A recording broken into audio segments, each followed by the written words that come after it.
셜록 홈즈 시리즈 악마의 발 아스 코난 도일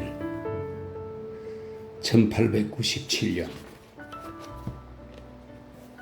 셜록 홈즈와 나의 오랜 교우 관계에서 발생한 기이한 경험이나 재미있는 추억들을 기록으로 남기는 데 있어서 나는 항상 곤란을 겪곤 한다. 왜냐하면 홈즈가 자신의 생활이 널리 알려지는 것을 꺼려하기 때문이다. 침울하면서도 냉소적인 홈즈는 사람들의 이목을 끈다거나 열광적인 찬사를 듣는 것을 매우 싫어한다.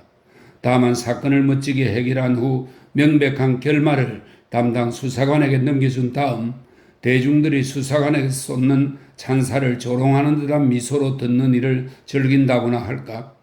사실 홈즈의 이러한 태도 때문에 그의 모험담을 내말년까지 미루었다 발표해야 하는 것은 아닐지 생각하게 된다.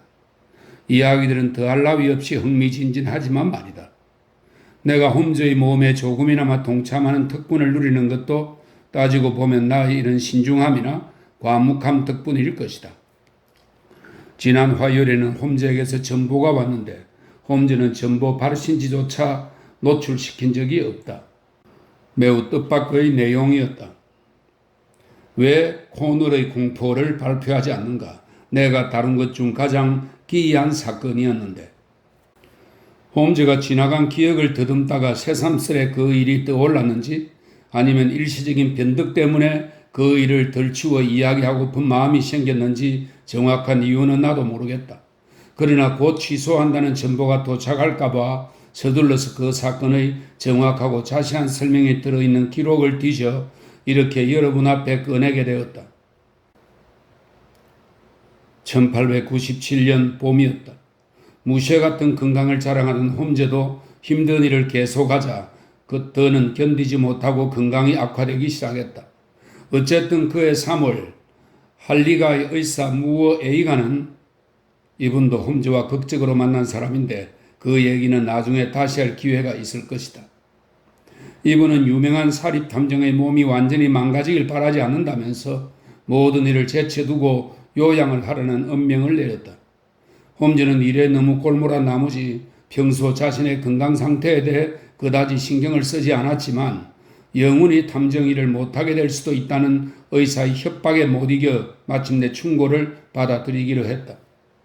홈즈는 아주 낯선 곳으로 가서 완벽한 휴식을 하기로 마음먹었다.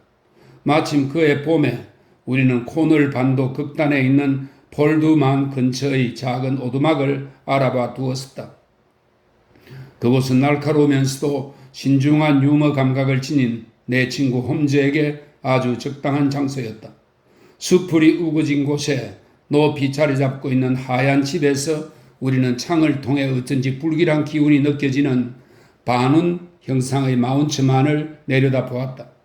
그곳은 항해하는 배들이 자주 침몰해 수많은 뱃사람들이 최후를 맞이했던 곳으로 주변이 온통 검은 절벽과 파도에 씻긴 암초투성이었다. 그러나 북쪽에서 불어오는 미풍 탓인지 겉으로는 평온한 휴식처로 보여 폭풍에 지친 뱃사람들이 피난처로 삼아 잠시 휴식을 하려고 배의 방향을 틀어 들어오곤 했다. 그러면 느닷없이 남서쪽에서 무시무시한 강풍이 회오리처럼 몰아쳐 바람이 부는 기슭으로 배를 끌어와 완전히 산산조각 내고 만다. 그 배에서 뱃사람들은 마지막 전쟁을 치르는 것이다. 그래서 현명한 뱃사람은 악마 같은 그곳을 멀찌감치 돌아간다. 우리가 있는 육지도 바다만큼이나 âm울한 곳이었다. 완만한 기복을 이루는 들판이 있고 쓸쓸하고 음침하면서도 고풍스러운 마을임을 상징하듯 교회탑이 가끔 보이는 그런 곳이었다. 사방에는 지금은 완전히 사라진 어떤 부족의 흔적이 남아 있었다. 이상한 형상의 돌 기념물이나 송장의 재를 묻은 불규칙한 모양의 둔덕들, 그리고 선사시대 문양 같은 독특한 느낌의 흙으로 만든 작품들만이 부족의 존재를 증명하고 있었다. 잊혀진 부족들의 불행한 기운이 서린 그곳의 매력과 신비는 내 친구의 상상력을 사로잡았다. 홈즈는 산책을 하고 묵상에 잠겨 오랜 시간을 들판에서 혼자 보냈다. 고대 코널의 언어도 그의 관심을 끌었는데 홈즈는 그것이 칼데아족 언어의 한 계통이며 상당 부분은 페니키아 무역상들에게서 비롯되었을 거라고 확신했다. 홈즈는 언어학에 관한 책들을 우송받아 자신의 추론을 발전시키려 애썼는데 머지않아 우리는 깨닫게 되었다. 나로선 슬프지만 홈즈로서는 매우 반갑게도 요양하러 온 꿈의 장소에서까지 우리는 런던에서 온갖 사건들보다도 더 강렬하게 마음을 사로잡는 신비한 사건의 문턱에 서 있었다는 것을 말이다. 단조로운 생활과 평화롭고 건강했던 일상은 무참히 깨졌고 어느새 우리는 코널뿐 아니라 잉글랜드 서부 전체를 극도의 흥분 상태로 몰고 갔던 일련의 사건들 한가운데 들어와 있었다. 당시 코널의 공포라고 불렸던 사건을 아직도 기억하고 있는 독자들이 있을 것이다. 사실 잉글랜드 언론도 상당 부분 잘못 알고 있는 얘기이긴 하지만 말이다. 이제 13년이 지난 지금 나는 이 불가해한 사건을 여러분에게 상세하게 털어놓을 생각이다. 코널 반도 곳곳에 있는 마을을 상징하는 부서진 탑들에 대해서는 이미 언급한 바 있다. 가장 가까이 있었던 마을은 트레드닉 월렛으로 200여 주민들의 오두막이 있기 낡은 교회 주변에 옹기종기 모여있는 곳이다. 이 교구의 목사 라운드헤이는 고고학 취미가 있었고 그 때문에 홈즈와 알게 되었다. 그는 지방의 전설에 상당한 관심이 있는 비대하고 부침성 있는 중년 남자였다. 우리는 그의 초대로 목사관에서 차를 마셨고 거기서 모티머 드레제니스라는 신사도 알게 되었다. 모티머는 크다랗고 제멋대로 흩어져 있는 목사관의 방을 빌려 살았고 목사는 그 돈으로 빠듯한 재정을 보충했다. 독신인 목사는 자신의 동거인과 공통점이 거의 없었지만 같이 살게 된 것을 기뻐했다. 드리제니스는 몸이 바짝 야위고 거무스름한 얼굴에 안경을 끼었는데 자세히 보면 등이 굽어서 몸이 기형인 것 같은 인상을 주었다. 목사관에 잠시 있는 동안 우리는 목사가 몹시 수다스럽다는 것을 알았다. 그러나 그의 동거인은 이상할 정도로 과묵하며 슬픈 얼굴을 하고 있는 내성적인 남자로 자신의 일에만 골몰한 듯 눈길을 피한 채 앉아 있었다. 이런 두 사람이 3월 16일 화요일 우리가 아침 식사를 막 끝내고 함께 담배를 피우면서 하루 일과인 산책을 나갈 준비를 할 때 갑자기 거실로 들이닥쳤다. 홈즈 씨, 밤사이에 끔찍한 일이 벌어졌습니다. 이런 일은 생전 처음입니다. 당신이 마침 이곳에 있다는 것이 불행한 신의 섭리로밖에 여겨지지 않습니다. 왜냐하면 이런 상황에서 우리가 꼭 필요한 사람은 잉글랜드에서 당신뿐이니 말입니다. 목사는 당황한 목소리로 말했다. 나는 이 방해꾼을 곱지 않은 시선으로 쳐다보았지만 홈즈는 파이프를 입에서 떼더니 여우 사냥을 나온 늙은 사냥개처럼 강한 관심을 보이며 의자에 바로 앉았다. 홈즈가 손으로 소파를 가리치자 흥분한 목사는 당황한 동료와 함께 나란히 소파에 앉았다. 모티머 트리제니스는 목사보다는 좀 더 자제하고 있었지만 미시하게 떨리는 야윈 손이나 반짝거리는 어두운 눈으로 보아 그 역시 마찬가지 심정이라는 것을 알 수 있었다. 제가 얘기할까요? 아니면 목사님이? 트리제니스가 목사에게 물었다. 글쎄요. 뭘 보았는지는 모르지만 처음 목격한 것은 당신이고 목사님은 간접적으로 들은 것 같으니까 당신이 얘기하는 게 더 나을 것 같군요. 홈즈가 말했다. 나는 말끔하게 차려입은 트리제니스와 옷을 급하게 걸치고나 목사를 쳐다보았다. 그리고 홈즈의 간단한 추리를 듣고 놀라는 그들의 표정에 흥미를 느꼈다. 그래도 우선 제가 먼저 몇 마디 하는 것이 좋을 것 같군요. 그러면 트리제니스 씨한테 자세한 얘기를 들을지 아니면 이 수상한 사건이 발생한 곳으로 즉시 가야 할지를 판단할 수 있겠죠. 여기 있는 우리 친구는 어제 저녁을 그의 형들인 오웬과 조지 그리고 여동생 브랜디와 함께 트레드닉 워사라는 그들의 집에서 보냈죠. 트리제니스 씨는 열차가 조금 지나자 저녁 식탁에 둥글게 앉아 카드를 하는 그들을 남겨두고 나왔답니다. 물론 그들은 그때까지 건강하고 말짱한 정신이었죠. 그리고 트리제니스 씨는 오늘 아침 일찍 일어나 식사 전에 그쪽 방향으로 산책하다가 마차를 타고 달려오던 리처드 박사를 만났습니다. 리처드 박사는 형님 집으로 급히 와달라는 전가를 받고 가는 중이라고 설명했죠. 당연히 모티머 트리제니스 씨도 같이 따라갔습니다. 그런데 집에 도착해 보니 뜻밖의 사태가 벌어져 있더랍니다. 드리제니스 씨의 두 형과 여동생은 어제 그 모습 그대로 식탁에 앉아 있었는데 카드는 여전히 앞에 펼쳐져 있었고 촛불은 바닥까지 다 타버린 채였답니다. 여동생은 의자에 기랜 채 싸늘한 시체로 변해 있고 두 형은 각각 그녀 옆에 앉아 웃고 소리를 지르며 노래를 부르고 있었답니다. 정신이 나간 거죠. 죽은 한 여자와 정신 나간 두 남자. 이들 세 사람의 표정에는 매우 무서운 것을 보았는지 무시무시한 공포의 빛이 서려 있더랍니다. 집에는 요리사이자 가정부인 나이든 포트 부인 외에는 다른 사람은 아무도 없었고 부인은 깊이 잠들어 있었기 때문에 간밤에 아무런 소리도 듣지 못했다고 했습니다. 없어지거나 흩어진 물건이 있는 것도 아니고 한 여자를 죽게 하고 건강한 두 남자를 미치게 만들 만한 것은 아무것도 없었답니다. 홈즈 씨, 이것이 간결하게 요약한 상황입니다. 당신은 훌륭한 탐정이니 사태를 명확하게 짚어주시겠죠? 목사가 말했다. 나는 홈즈에게 우리가 이곳에 본래의 목적을 상기시키고 싶은 유혹을 느꼈다. 그러나 골똘한 표정으로 눈썹을 모으고 있는 홈즈를 보자 내 희망이 얼마나 헛된 것인가를 알았다. 홈즈는 잠시 말없이 앉아 우리의 평화를 깨뜨린 이상한 상황 속으로 빠져 들어갔다. 이 사건을 조사해 봐야겠어. 마침내 홈즈가 말했다. 그들의 표정이라 매우 이상한 초자연적인 존재를 보아서 나타났을 거란 말이죠. 라운드헤이 씨, 현장을 직접 보셨나요?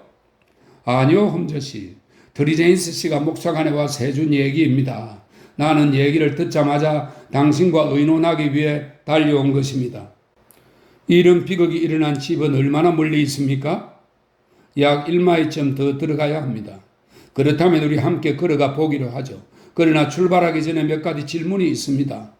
드리제니스는 잠자코 있었지만 나는 목사의 지나치게 격앙된 감정보다 그가 억누르고 있는 흥분의 강도가 훨씬 더 크다는 것을 알 수 있었다. 그는 창백하게 일그러진 표정으로 앉아 홈즈를 내내 불안한 시선으로 바라보며 야윈 두 손을 꼭 쥐고 있었다. 창백한 얼굴은 자신의 가족에게 닥친 무시무시한 얘기를 들을 때마다 실룩거렸고 눈은 끔찍한 장면이 생각나는 듯 매우 어두워 보였다. 무슨 질문이든 하십시오, 홈즈 씨. 말하기조차 끔찍한 일이지만 사실대로 대답하겠습니다. 그는 간절한 목소리로 말했다. 어젯밤 어떻게 지냈는지 말해 주십시오. 그러죠, 홈즈 씨. 목사님이 말씀하신 대로 저는 어제 그곳에서 저녁을 먹었고 식사 후 조지 형이 게임을 하자고 제안했습니다. 게임을 하기 위해 자리에 앉은 시각이 대략 9시였죠. 그리고 내가 이만 가겠다고 자리를 뜬 시각은 10시 15분쯤이었습니다. 그들은 식탁에 그대로 둘러앉아 있었고 매우 즐거워 보였습니다. 누가 당신을 배웅했습니까? 포트 부인이 이미 잠자리에 들었기 때문에 혼자 나왔습니다. 현관문을 열고 나온 뒤 다시 닫았습니다. 그들이 앉아있는 방의 창문은 닫혀 있었지만 블라인드가 내려져 있지는 않았습니다. 오늘 아침에 갔을 때도 문이나 창문에 아무런 변화가 없었고 낯선 사람이 침입했다고 생각할 만한 흔적은 전혀 없었습니다. 형들은 공포로 미친 채 그 자리에 그대로 앉아 있었고 브렌다는 의자의 팔걸이에 고개를 늘어뜬 채 죽어 있었죠. 내가 살아있는 한 그 방의 광경을 절대로 잊을 수 없을 겁니다. 당신이 말한 그대로가 사실이라면 정말 별난 사건이군요. 왜 그들에게 그런 일이 일어났는지 당신도 도저히 모르겠죠? 홈즈가 말했다. 악마가 한 짓입니다, 홈즈 씨. 악마라고요. 모티머 드리제니스는 울부짖었다. 이 세상 존재라면 방에 쳐들어와 정신이 멀쩡한 사람들을 미치게 만들 수 없습니다. 도대체 어떤 인간이 그런 몹쓸 짓을 하겠습니까? 만일 악마가 한 짓이라면 인간이 나로서는 손댈 수 없는 일입니다. 그러나 악마가 한 짓이라고 치부하기 전에 우리는 가능한 모든 상황을 생각해야 합니다. 드리제니스 씨에게 묻겠습니다. 당신은 가족들과 떨어져 지냅니다. 왜 형제들과 같이 있지 않고 방을 따로 얻어 지내십니까? 홈즈가 물었다. 홈즈 씨, 그건 이미 지난 일이고 다 해결된 문제입니다만 우리 가족은 전에 레드루스의 주석 광산을 갖고 있었습니다. 사실 회사에 팔아넘겼고 그 돈으로 편안한 생활을 누릴 수 있었죠. 물론 돈을 나누는 과정에 어떤 감정적인 문제가 있었다는 걸 부인하지는 않겠습니다. 그리고 그로 인해 한동안 소원하게 지낸 것도 사실입니다. 그러나 지금은 서로 다 용서했고 잊었습니다. 다시 사이좋게 지내고 있었죠. 당신들이 함께 보낸 어제 저녁으로 다시 돌아가 봅시다. 그 비극을 설명해 줄 만한 기억나는 일이 없습니까? 잘 생각해 보십시오. 트리제니스 씨, 어떤 단서가 될 만한 일 말입니다. 전혀 없었습니다. 당신들은 평소처럼 멀쩡한 정신이었습니까? 그 어느 때보다 멀쩡했습니다. 신경이 과민해 있었나요? 위험이 다가오는 것을 감지한 듯한 행동을 보이지는 않았습니까? 전혀요. 트리제니스 씨, 당신은 어떤 말도 덧붙이질 않는군요. 이런 식이라면 내가 어떻게 도울 수 있겠소? 모티머 트리제니스는 잠시 꼴똘히 생각했다. 그러고 보니 한 가지 생각이 나는군요. 나는 창을 등지고 앉아 있었는데 카드를 할 때 파트너였던 조지 형이 창문 너머를 보고 있었습니다. 무언가를 보고 있는 형을 보고 나도 몸을 돌려보았습니다. 창문이 닫혀 있었지만 잔디밭 숲을 사이로 무언가가 순간적으로 움직이는 것을 분명히 보았습니다. 그것이 사람인지 동물인지는 알 수 없었지만 틀림없이 무언가가 있긴 있었죠. 형에게 무엇을 보았느냐고 묻자 형도 저와 같은 대답을 하더군요. 이것이 제가 말할 수 있는 전부입니다. 트리제니스가 말했다. 살펴보지 않았습니까? 아니요. 별로 대수롭지 않게 여겼으니까요. 그들을 남겨두고 나올 때 무언가 나쁜 징조는 없었습니까? 전혀요. 오늘 아침 어떻게 그렇게 일찍 소식을 접할 수 있었는지 궁금하군요. 전 평소에 일찍 일어나고 대개 아침 식사 전에는 산책을 합니다. 오늘 아침에도 마찬가지였는데 마차를 타고 오던 박사님이 저를 본 거죠. 박사님은 포트 부인이 소년을 통해 급히 전가를 보내와서 형님 집으로 가고 있는 중이라고 말했습니다. 저는 재빨리 박사님 옆에 올라앉아 급히 형님 집으로 달려갔습니다. 그리고 도착해서 끔찍한 광경을 보게 된 것이죠. 촛불은 몇 시간 전에 꺼진 것이 틀림없었습니다. 그들은 어둠 속에서 그렇게 앉아 있었던 것입니다. 동이 틀 때까지 말이죠. 박사님은 브렌다가 최소한 6시간 전에 죽었다고 말했습니다. 그렇지만 폭력의 흔적은 전혀 없었습니다. 다만 공포에 질린 표정으로 의자 팔걸이에 머리를 대고 누워 있었습니다. 조지와 오웬 형은 커다란 두 마리 원숭이처럼 끽끽거리며 이상한 노래를 부르고 있었습니다. 세상에 어떻게 그런 일이 차마 눈 뜨고는 볼 수 없었습니다. 박사님도 백지작처럼 하얗게 질렸죠. 사실 박사님은 빈혈 증상이 일어난 듯 의자에 털썩 주저앉아서 손으로 거의 부축하다시피 해야 했습니다.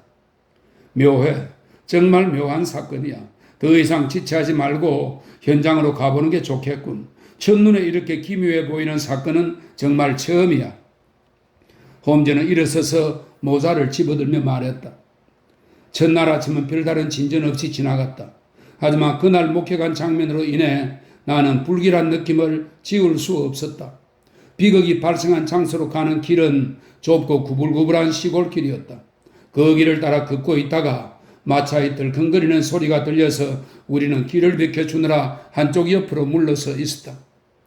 마차가 우리 옆을 지나갈 때 나는 닫힌 창문 너머로 표정이 무섭게 일그러진 채 이빨을 드러내고 씩 웃으며 우리를 바라보는 시선을 보았다.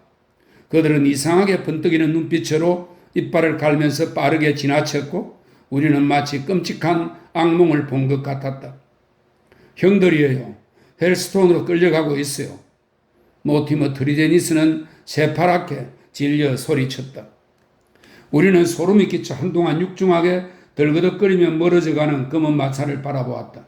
그러다가 다시 발걸음을 재촉해 그들이 기이한 운명을 맞은 기분 나쁜 집으로 향했다.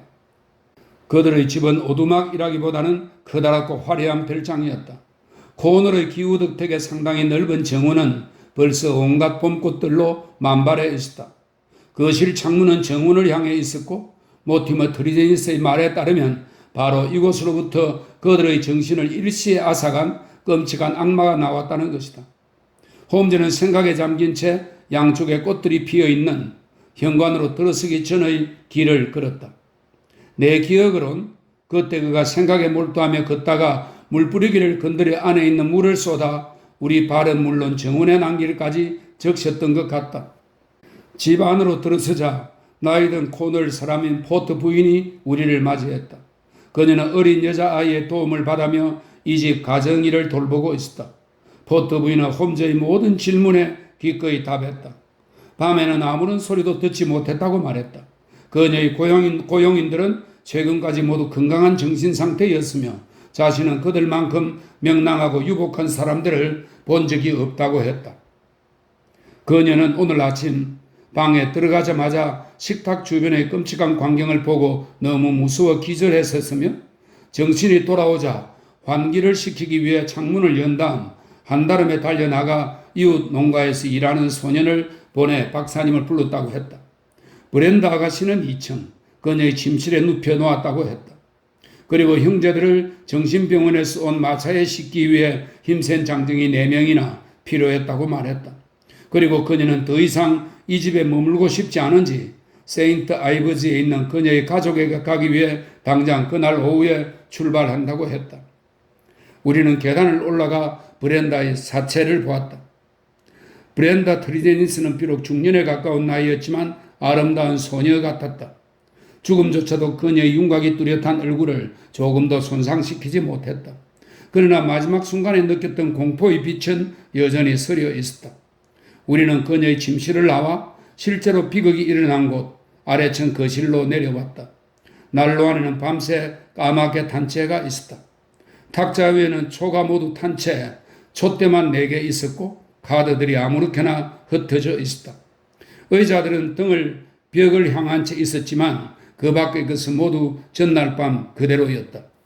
홈즈는 경쾌하고 재빠르게 방 안을 돌아다녔다. 여기저기 의자에 앉기도 하고 의자들을 끌어와 위치를 다르게 놓아보기도 했다. 또한 정원이 얼마만큼 보이는지 시험했다. 마룻바닥과 천장 그리고 난로를 조사하기도 했다. 그렇지만 홈즈의 눈빛은 여전히 변하지 않았고 이 완벽한 어둠 속에서 무언가 단서를 발견했다고 할 만한 표정을 짓지 않았다. 왜 불을 피웠지? 봄날 저녁인데도 이 작은 방에 항상 불을 피우나? 혼잣말처럼 홈즈가 중얼거렸다. 모티머 트리제니스는 밤에는 춥고 습기가 많아 불을 피운다고 설명했다. 이제 무엇을 할 생각입니까, 홈즈 씨? 그가 물었다. 미소를 지은 홈즈가 내 팔에 손을 얹으며 말했다. 왓슨, 내 생각에는 자네가 그렇게 자주 그야말로 저주를 퍼부었던 담배 독 수사를 다시 해야 할 것 같네. 트리제니스 씨가 허락한다면 우리는 이제 집으로 돌아갈까 합니다. 여기서 더 이상 새로운 사실을 알아낼 수 있을 것 같지 않아서 말입니다. 머릿속으로 이런저런 사실들을 생각하다 보면 어떤 단서가 생각날 수도 있고 그러면 당신과 목사님께 분명히 얘기하겠습니다. 그동안 두 분 모두 잘 지내시기 바랍니다. 얼마 지나지 않아 우리는 폴드 오두막으로 돌아왔고 홈즈는 깊은 고요 속에 잠겼다. 그가 내뿜는 푸른 담배 연기 때문에 안락의자에 깊숙이 앉아있는 홈즈의 마르고 금욕적인 얼굴은 거의 보이지 않았다. 검은 눈썹을 모으고 이마살을 찌푸린 채 눈은 공허하게 먼 곳을 바라보는 듯 했다. 마침내 홈즈는 파이프를 내려놓더니 튀어 오르듯 자리에서 일어났다. 안 되겠어, 왓슨. 함께 나가 걸으면서 돌로 화살 촉이나 찾아야겠네. 이 문제에 대한 단서보다는 그것을 찾아내는 게 더 쉽겠어. 충분한 자료 없이 머리를 굴리려니 엔진만 공전시키는 것 같아서 도저히 연결할 수 없네. 왓슨, 지금은 바다 공기와 햇빛 그리고 인내심 이 모든 것이 다 필요하네. 홈즈는 웃으며 말했다. 자, 이제 가만히 정리 좀 해보자고. 왓슨, 우리가 알고 있는 사실을 명확히 파악해서 새로운 사실이 나타나면 정확히 제자리를 찾아 맞출 수 있도록 해야 하네. 우선 우리들 중 누구도 악마 같은 초자연적인 침입자가 이 사건에 개입했을 거라고 인정하지 않았어. 전적으로 육감이긴 하지만 나는 그것이 옳다고 봐. 그런데 지각이 있는 존재든 없는 존재든 아무튼 누군가에 의해 비극적인 사태를 맞은 세 사람은 여전히 남아있지. 이게 변하지 않는 사실이야. 자, 사건이 언제 일어났지? 트리제니스가 한 말이 사실이라고 가정한다면 사건은 분명히 그가 방을 나간 직후에 일어났어. 평소 잠자리에 드는 시간이 훨씬 지났는데도 카드가 탁자에 그대로 펼쳐져 있었으니까. 그들은 자세를 바꾸거나 의자를 뒤로 밀지도 않았어. 다시 한번 말하지만 그 일은 트리제니스가 떠난 직후 11시도 채 지나지 않아서 일어났어. 홈즈는 절벽 근처를 거닐면서 계속 얘기했다. 우리가 다음에 할 일은 모티머 트리제니스가 방을 떠난 후의 행동을 알아보는 거지. 그게 우리가 할 수 있는 전부라네. 물론 그걸 알아보는 것은 어렵지도 않을 뿐더러 그의 이후 행동이 의심스러워 보이지도 않네. 자네도 잘 알다시피 아까 내가 물뿌리개를 엎은 것은 일부러 그런 거였네. 그의 발자국을 명확하게 보리는 의도였지. 젖은 모래길에 모두의 발자국이 선명하게 찍혔더군. 지난밤에도 역시 젖어 있었으니 다른 사람들 사이에서 그의 발자국을 구별해 뒤를 추적하기는 어렵지 않았네. 그는 방을 나와 재빨리 목사관으로 간 게 분명해. 만일 모티머 트리제니스가 사라졌을 때 밖에 있던 누군가가 카드를 하는 사람들에게 해를 끼쳤다면 과연 어떻게 그런 무서운 인상을 줄 수 있었는지 설명할 수 있겠나? 실제로 그런 사람이 있었다면 아마 포트 부인은 살해되었을 거야. 그렇지만 그녀는 분명히 무사해. 누군가 정문을 향하고 있는 창문에 기어 올라가 매우 그럴듯한 방법으로 그것을 본 사람들을 미치게 했다는 증거가 있나? 이런 식의 가정은 모티머 트리제니스 자신에게서 나온 것일 뿐이야. 그는 형이 정원에서 무언가 움직이는 것을 보았다고 얘기했네. 지난밤은 비가 내려서 흐렸고 매우 어두웠는데도 말이야. 누군가 이들 형제를 놀라게 하려는 의도였다면 자신의 모습이 눈에 띄지 않도록 창문에서 얼굴을 돌리고 있었을 테지. 창밖에는 테두리 화단이 있지만 발자국은 없었어. 그러니 안에 있는 사람들을 그렇게 기겁하게 만들 수 있는 침입자가 있었다고는 상상하기가 어렵네. 그리고 그렇게 이상하고 힘든 짓을 할 만한 동기를 찾기도 어렵고 말일세. 우리의 어려움을 잘 알겠지, 왓슨? 너무나 분명히 알겠네. 그렇지만 약간의 자료만 더 있으면 사건을 해결할 수 있을지도 모르네. 나는 자네의 방대한 자료들을 생각해 보았네. 왓슨, 자네가 아마 이 오리무중인 상태에서 무언가를 찾아낼 수도 있을 거야. 그동안 우리는 좀 더 정확한 자료를 입수할 때까지 사건은 잠시 치워두고 신스키 시대 사람들의 흔적이나 캐봐야겠네. 홈즈가 말했다. 내가 홈즈의 정신적인 초연함에 대해서 이미 얘기한 적이 있지만 켈트족과 화살촉 그리고 유물 파편들에 대해서 2시간 동안 이야기를 나눈 코널에서의 그 봄날 아침보다 홈즈의 초연함이 극명하게 드러난 적은 없었던 것 같다. 그는 마치 해결해야 할 불길한 수수께끼 따위는 없다는 듯이 마음이 가벼워 보였다. 적어도 그날 오후 집으로 돌아와서 우리를 기다리고 있던 한 방문객을 만나기 전까지는 말이다. 방문객은 너무나 쉽게 우리의 마음을 본래의 사건에 열중하게 만들었다. 그 방문객이 누군지 우리 둘 다 물을 필요는 없었다. 우라마 몸집에 깊게 주름이 팬 우악스런 얼굴, 매서운 눈에 매불 있고 우리 오두막 지붕처럼 부스스한 반백머리, 언제나 물고 있는 씨가의 니코틴에 탈색되어 입술 근처는 하얗고 가장자리는 금빛으로 빛나는 특수형. 이 모든 것이 아프리카에서만큼 런던에서도 잘 알려져 있는 유명 인물임을 나타내고 있었다. 사자사냥의 명수이자 세계적으로 유명한 탐험가 레온 스탕데일 박사였다. 우리는 박사가 이고장에 있다는 것을 이미 알고 있었고 들판을 걷고 있는 그의 커다란 모습을 한두 번 본 적도 있었다. 그렇지만 그가 우리에게 다가온 적은 없었고 우리도 그걸 기대하지는 않았다. 그는 여행 중 틈이 나면 부챔 아리안스라는 적막한 숲의 작은 방갈로에서 대부분을 지냈는데 그 이유가 혼자 있는 것을 좋아하기 때문이라는 것은 너무도 유명했다. 그는 자신의 책과 지도에 파묻혀 여기서 최소한의 필요한 물품만을 갖추고 이웃의 일에는 거의 신경 쓰지 않으면서 절대적으로 고독한 생활을 영위하고 있었다. 그런 그가 이 오리무중 사건의 진척 상황에 대해 열렬한 목소리로 홈즈에게 물어오니 우리는 놀랄 수밖에 없었다. 시골 경찰들은 완전히 잘못 짚었어. 그렇지만 폭넓은 경험을 지닌 당신이라면 무언가 그럴듯한 설명을 해줄 수 있을 것 같은데 말이요. 내가 이런 요구를 하는 이유는 트리제니스 가족을 매우 잘 알기 때문이요. 사실 내 외가 쪽 친척으로 사촌이라고 할 수 있어. 그들이 당한 끔찍한 일은 내게도 충격이요. 나는 아프리카로 향하는 길이었고 플리머스까지 갔다가 오늘 아침에 이 소식을 들은 거요. 그리고 듣자마자 곧바로 달려온 것이요. 스탕데일 박사가 말했다. 홈즈는 눈썹을 치켜떴다. 그럼 박사님은 배를 놓치신 겁니까? 다음 배를 탈 생각이요. 저런 대단한 우애군요. 친척이라고 말했을 텐데요. 그랬죠. 외사촌이다. 짐은 배에 실었나요? 일부는 실었어. 그렇지만 중요한 짐은 호텔에 있어. 알겠습니다. 그러나 이 사건은 아직 플리머스 조간신문에 실리지 않았을 텐데요. 그래서 탐정 양반, 난 전보를 받았어. 누가 전보를 보냈는지 여쭤봐도 될까요? 탐험가의 얼굴에 불쾌한 빛이 스쳤다. 지나치게 꼬치꼬치해 묻는군요, 홈즈씨. 일의 특성상 어쩔 수 없군요. 스탕데일 박사는 마음을 가라앉히려 애쓰며 말했다. 당신에게 굳이 말하지 못할 이유도 없소. 전보를 보낸 사람은 라운드의 목사요. 고맙습니다. 이제 박사님께서 한 질문에 답변을 해야 하는데 저는 아직 이 사건을 명쾌하게 파악하지 못하고 있습니다. 지금 이 상태에서 결론을 내려봤자 미숙한 결론이라고 밖에 말씀드릴 수 없군요. 홈즈가 말했다. 당신이 의심하고 있는 점을 무슨 특별한 이유 때문에 내게 말하지 않는 건 아니요? 아닙니다. 대답할 수 없는 것뿐입니다. 그렇다면 괜한 시간 낭비만 한 셈이군. 더 이상 있을 필요도 없고. 스탕데일 박사는 상당히 무례한 태도로 성큼성큼 걸어나갔다.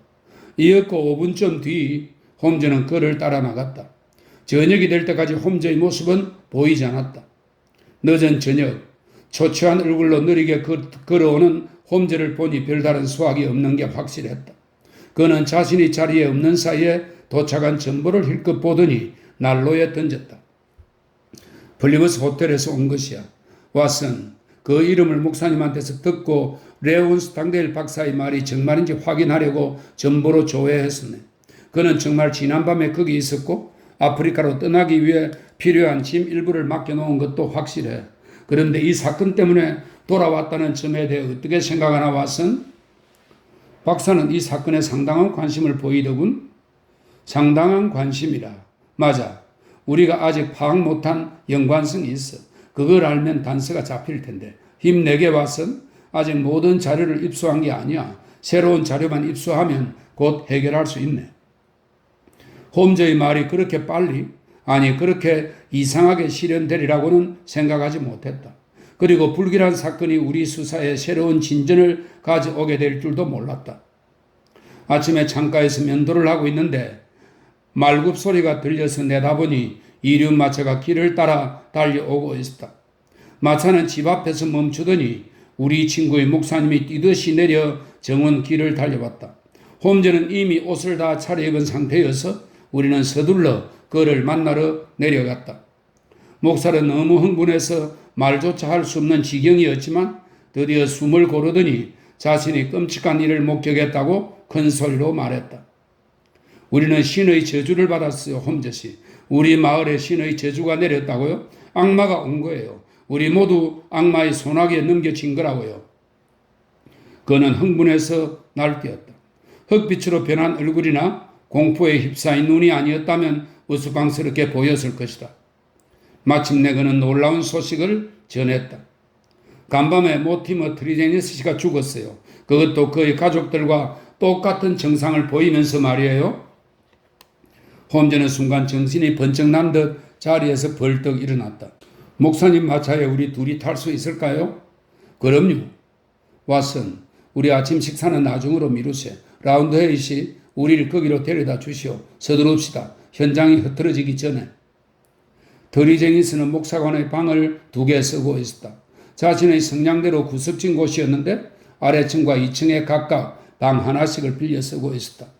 아래층은 커다란 거실이고 2층은 침실인데 방 밖으로 넓은 잔디밭이 보였다. 우리는 모든 것이 그대로인 현장을 보기 위해 의사나 경찰이 들이닥치기 전에 도착했다. 안개 낀 3월 아침에 우리가 본 그대로의 현장을 설명하겠다. 그것은 절대로 마음에서 지워지지 않을 강한 인상을 남겼다. 방 안은 지독하게 불쾌한 공기로 꽉 차 있었다. 처음 방에 들어왔던 하인이 창문을 열었다고 했는데 그렇지 않았다면 참기 힘들 만큼 답답했을 것이다.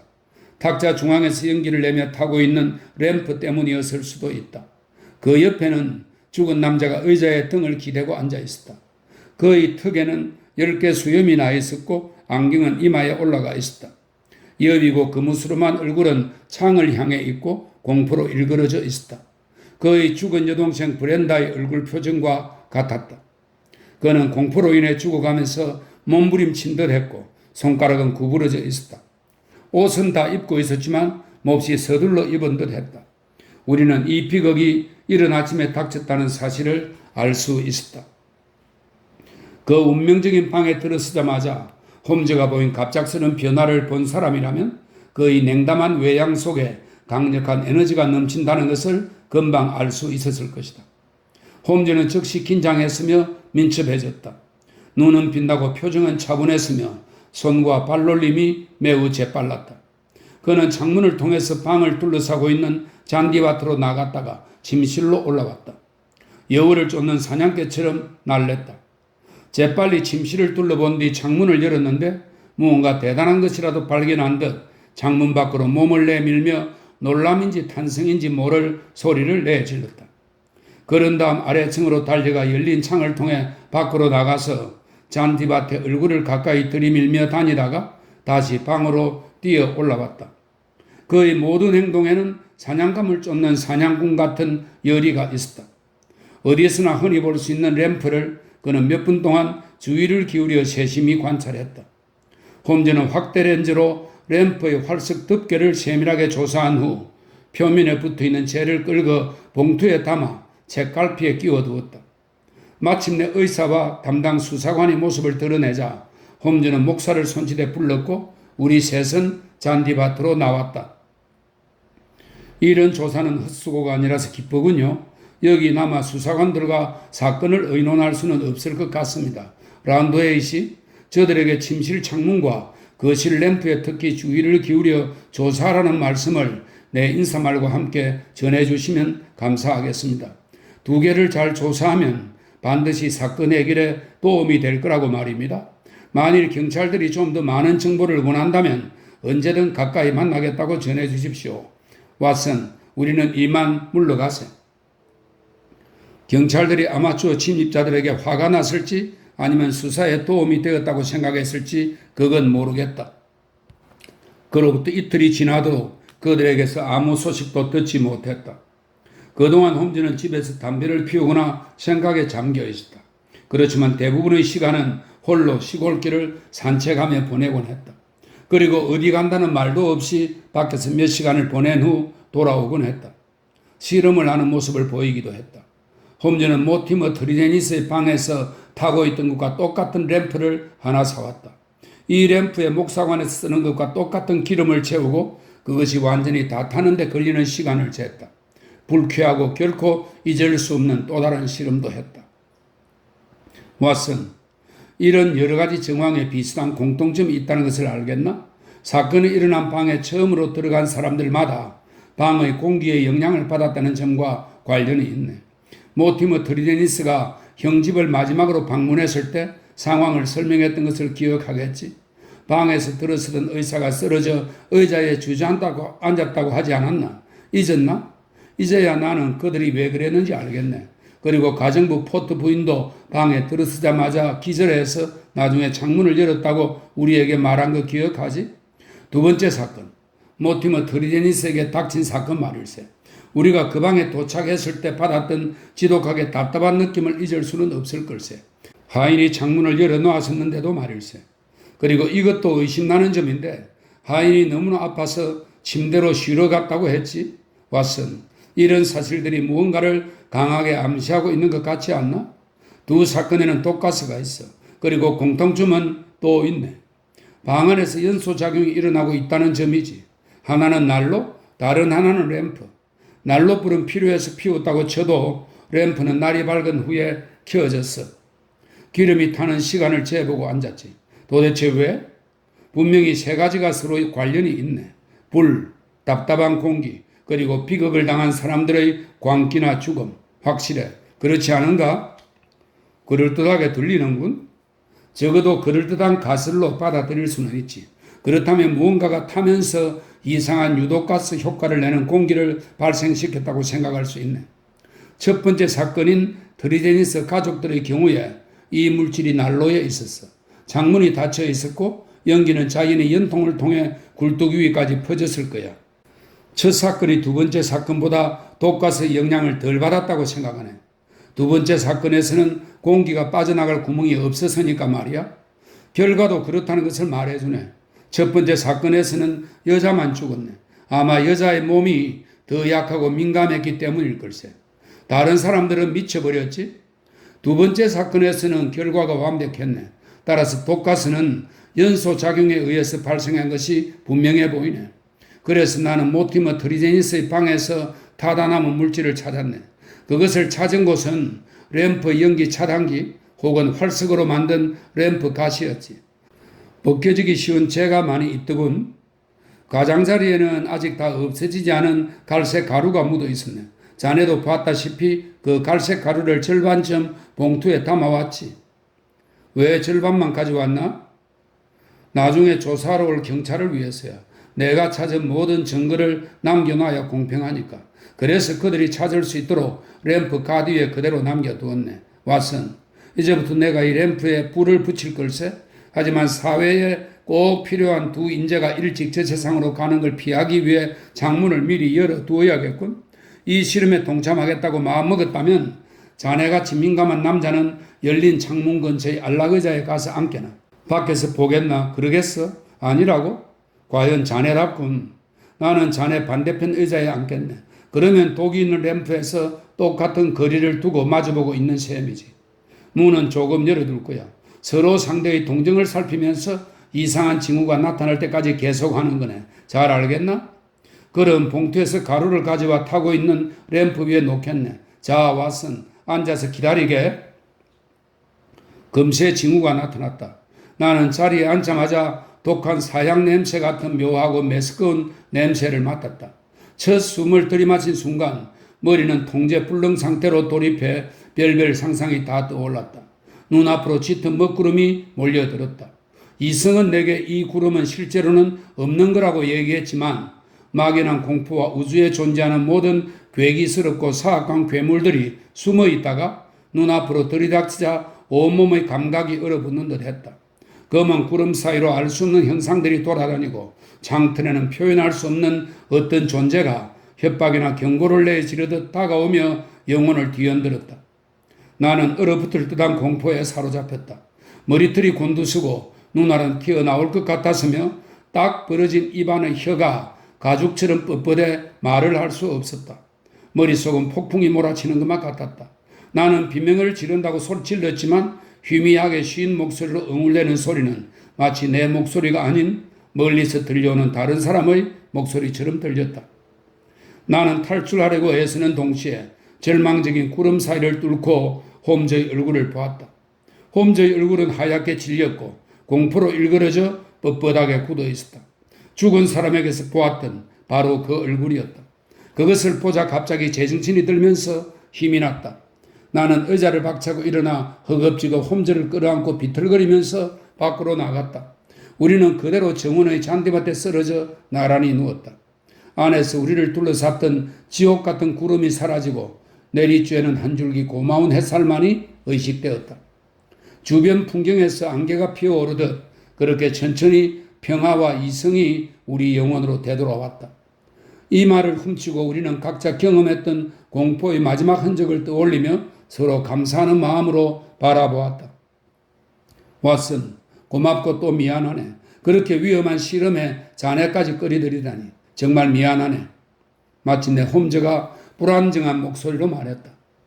자네를 도울 수 있다는 것이 나에게는 가장 큰 기쁨이자 특권이라는 걸 잘 알면서 그러는군.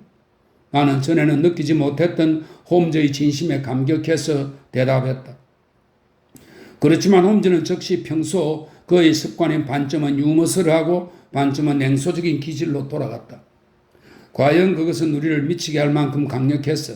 왓슨, 누군가 우리를 봤다면 틀림없이 우리가 그 무식한 실험을 하기 전에 이미 미쳐 있었다고 얘기했을 거야. 독가스의 효력이 그렇게 빠르고 강할 줄은 상상도 못했네. 홈즈는 방으로 달려가 타고 있는 램프를 들고 나와 잔디밭 끝에 있는 가시나무 뚝으로 가서 던져버렸다. 방이 환기될 때까지 잠시 여기 있어야겠군. 왓슨, 어떻게 이런 끔찍한 일들이 벌어졌는지 확실하게 알겠나? 이런 상황을 겪으면 누구라도 알 수 있지.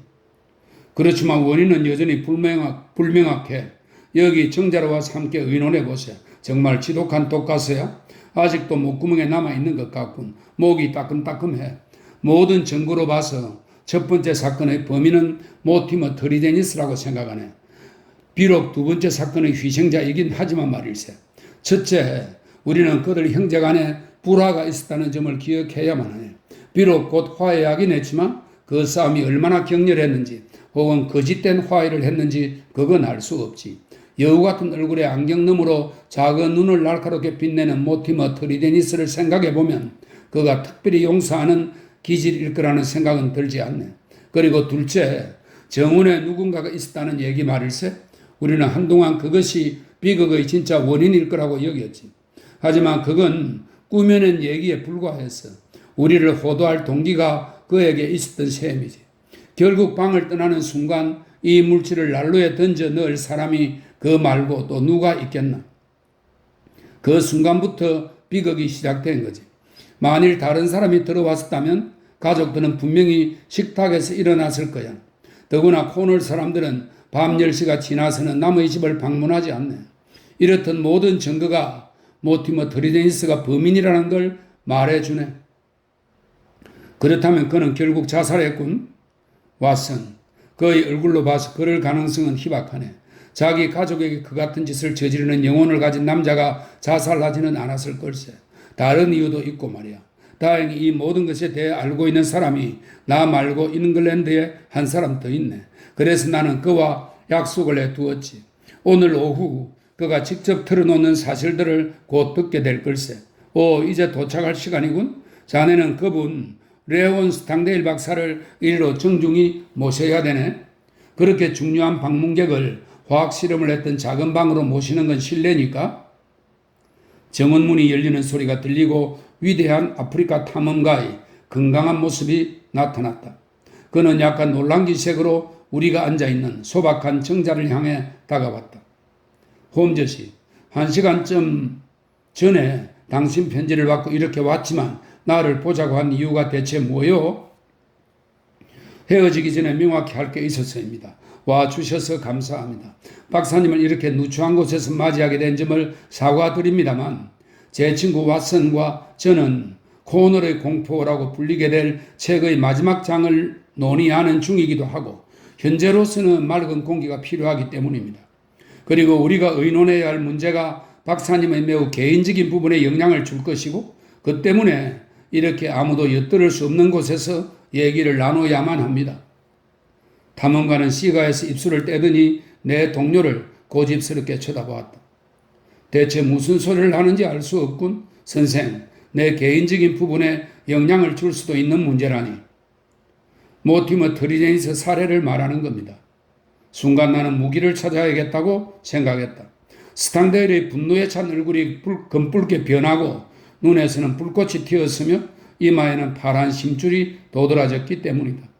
그는 주먹을 쥐고 당장이라도 싸울 기세로 홈즈에게 달려들 것 같았다. 그러다가 갑자기 태도를 바꿔 냉정함과 평정을 되찾으려는 듯 무던히 애썼는데 분노를 그대로 폭발시키는 것보다 더 무서워 보였다. 나는 오랫동안 야만인들 사이에서 법과는 상관없이 내 방식대로 살아온 사람이요. 그게 버릇이 된 것 같소. 홈즈씨, 당신을 해칠 생각은 조금도 없었소. 저 역시 당신을 해칠 생각은 전혀 없습니다. 스탕데일 박사님, 그 증거로 나는 모든 사실을 알고 있으면서도 경찰이 아니라 당신을 불렀습니다. 스탕데일은 숨을 죽이며 앉아 있었다. 모험으로 가득 찬 그 인생에 있어 아마 처음으로 느낀 두려운 기분이었을 것이다. 홈즈의 태도는 조용했지만 그 역할 수 없는 위험이 있었다. 우리의 방문객은 불안한 마음에 커다란 손을 쥐었다 폈다 하면서 잠시 말까지 더듬다가 마침내 홈즈에게 물었다. 무슨 의미요? 홈즈씨, 만일 당신이 거짓 얼음장을 놓는 거라면 상대를 잘못 골라서 변죽만 울리지 말고 제대로 얘기하시오. 무슨 소리요? 당신에게 사실대로 얘기하겠습니다. 내가 솔직하게 얘기하면 당신도 솔직하게 나오리라 생각하기 때문입니다. 내 다음 행동은 전적으로 당신이 자신을 어떻게 방어하느냐에 달렸습니다. 나의 방어? 그렇습니다, 박사님. 무엇에 대한 방어? 모티머 트리데니스 살해 책임에 대한 방어. 스탕데일은 손수건으로 이 말을 훔쳤다. 이거 참, 당신이 탐정으로 성공한 것도 모두 이런 식으로였소? 넘겨짚어서? 넘겨짚다니 당치 않습니다. 오히려 넘겨짚은 것은 레온 스탕데일 박사님이겠죠. 나는 사실을 근거로 결론을 내렸고 그 사실들을 증거로 얘기하겠습니다. 아프리카로 떠나기 위해 집 일부를 맡겨놓은 플리머스에서 돌아왔다는 얘기는 이런 일을 꾸미기 위해 필요했던 요소들 중 하나였을 뿐 나는 분명히 돌아왔어. 나는 당신의 이유를 듣고 무언가 설득력이 부족하다고 생각했습니다. 그렇지만 그냥 넘어가셨죠. 전에 당신은 여기에서 나에게 누구를 의심하느냐고 물었죠. 나는 대답하기를 거부했습니다. 그러자 당신은 목사관으로 갔고 한동안 밖에서 기다리다가 결국 당신 집으로 돌아갔습니다. 그걸 어떻게 알았지? 뒤를 밟았습니다. 나는 아무도 못 봤는데 내가 당신에게 들켰을 거라고 생각하는군요. 당신은 집에서 밤새 뜬 눈으로 지내며 어떤 계획을 세웠습니다. 이른 아침에 형을 집행할 계획이었죠. 날이 밝자마자 문을 나서면서 당신은 정문 옆에 쌓여있던 붉은 자갈 몇 개를 호주머니에 넣었습니다. 스탕데일은 홈즈를 놀라움이 가득한 시선으로 바라보았다. 그런 다음 당신은 목사관으로 재빨리 걸어갔습니다. 당신이 지금 신고 있는 밑창에 줄이 패인 테니스화를 그때도 신고 있었죠. 목사관에서 당신은 가수원을 가로질러 울타리 옆으로 가 트리데니스의 방 창문 아래로 갔습니다. 날은 밝았지만 아직 아무도 잠에서 깨어나지 않았죠. 당신은 주머니에서 붉은 자갈을 꺼내 2층 트리데니스의 침실 창문으로 던졌습니다. 스탕데일은 벌떡 일어났다. 홈즈, 넌 악마가 분명해. 박사가 소리쳤다. 홈즈는 박사의 말을 칭찬으로 받아들이며 빙그레 웃었다. 돌을 두세 개 혹은 한 움큼 던지자 트리데니스가 창가로 왔겠죠. 당신은 그에게 내려오라고 손짓을 했고 그는 서둘러 옷을 입고 거실로 내려왔습니다. 당신은 창문으로 들어갔죠. 그런 다음 방 안을 왔다 갔다 하면서 짧은 얘기를 나누었겠죠. 곧 당신은 창문을 통해 밖으로 나온 다음 창문을 닫았습니다. 그리고 바깥 잔디밭에서 시가를 피우며 무슨 일이 벌어지는지 지켜보았죠. 마침내 트리데니스가 죽은 후 당신은 왔던 길로 빠져나갔습니다. 자, 스탕데일 박사님, 그런 행동들을 어떻게 정당화할 셈이죠? 동기가 뭡니까? 만일 얼버무리거나 속이려 든다면 나는 이 문제를 경찰에 넘기고 영원히 손을 뗄 것입니다. 방문객의 얼굴은 홈즈의 말을 듣자 회색으로 변했다. 그는 얼굴을 양손에 파묻고 한동안 생각에 잠겨 앉아 있더니 충동적인 몸짓으로 갑자기 가슴팍의 주머니에서 사진 한 장을 꺼내 우리 앞에 있는 소박한 테이블에 던졌다. 이것이 내 행동의 이유요. 매우 아름다운 여자의 상반신 사진이었다. 홈즈는 몸을 숙이고 바라보았다. 브렌다 트리제니스. 그렇소. 브렌다 트리제니스요. 방문객은 반복했다. 몇 년 동안 나는 그녀를 사랑해왔어. 그녀도 나를 사랑했고 코너에서 격리되어 지낸 이유도 이것 때문이요. 세상에서 가장 사랑하는 브렌다와 가까이 있기 위해서. 나는 그녀와 결혼할 수 없었어. 왜냐하면 내게는 나를 떠나 몇 년 동안 소식이 없는 아내가 있는데 까다로운 영국 법률 때문에 이혼할 수 없었어. 브렌다는 몇 년을 기다렸고 나도 기다렸어. 그런데 그렇게 기다린 결과가 겨우 이렇다니. 박사가 격하게 흐느끼자 건장한 몸집과 턱수염이 흔들렸다. 그는 진정하려 애쓰면서 다시 말하기 시작했다. 목사님은 이 모든 걸 알고 계시죠. 그는 내가 신뢰하는 사람이었고 브렌다는 지상에 있는 천사라고 말하곤 했었어. 그래서 그가 내게 전보를 쳤고 내가 돌아왔던 거요. 사랑하는 여자에게 그런 일이 닥쳤는데 재산이나 아프리카가 무슨 의미가 있었겠소. 당신이 놓친 단서가 이것이요, 홈즈씨. 계속하시죠. 내 친구가 말했다. 스탕데일 박사는 주머니에서 작은 종이 봉지를 꺼내 탁자 위에 올려놓았다. 그 봉에 레딕스 페디스 디아볼리라고 써있고 그 밑에 독약이란 빨간 표시가 붙어 있었다. 그는 그것을 내게 밀었다. 의사라고 들었어, 와슨씨. 이 약에 대해 들어본 적이 있어? 모릅니다. 악마의 발이라 이름조차 들은 적이 없습니다. 모르는 것도 무리는 아니요. 왜냐하면 이것은 부다에 있는 한 연구실에서만 견본을 구할 수 있을 뿐 유럽에는 표본조차 없으니 말이요. 약초나 독초 어느 쪽으로도 분리되지 않았고 책에 언급되지도 않았어. 반인 반수처럼 이 식물의 뿌리가 사람의 발 모양을 하고 있어서 한 선교사가 이런 별난 이름을 붙인 것이요. 서아프리카의 특정 지방에서는 주술사들이 이것을 이용해 시련을 견디게 하는 시험을 했고 일종의 비밀로 지켜졌어. 내가 입수한 이 특별한 견본은 우방지의 특이한 환경에서 자라는 것이요. 그가 봉지를 열자 붉은 갈색의 코담배 같은 가루가 나왔다. 그리고요? 홈즈는 엄한 어조로 물었다. 홈즈씨, 당신이 이미 정확히 알고 있는 이상 모두 사실대로 얘기하겠어.